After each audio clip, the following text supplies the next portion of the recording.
আমার কোনো বন্ধু নেই যার কাছে আমি নিজেকে ভেঙে চুরে খুচরো পয়সার মতো জমা রাখতে পারি, যে আমাকে যত্ন করে সঞ্চয় করবে, প্রয়োজনে ফিরিয়ে দেবে একটা আধুলি।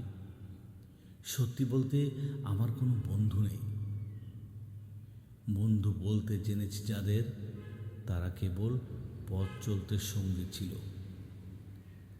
দূরের পথে ট্রেনে যেমন থাকে, পাশের সিটে গল্প হয়, দু পেয়ালা লেবু চায়ের দাম মেটাতে আমি দিচ্ছি যুদ্ধ হয়। সিগারেটের বাড়িয়ে দেওয়া টুকরো ফুকে এই যে নিন ফোন নম্বর, এদিকটাতে আবার এলে ফোন করবেন বলা শেষে অচেনা এক স্টেশনে উধাও হয়। এই যে আমি পথ হাঁটছি, রোজ ঘাটছি, বুকের ভেতর কষ্ট ক্লেদ। এই যে আমি ভীষণ ক্লান্ত, বুকের ভেতর জমছে কেবল দুঃখের মেদ।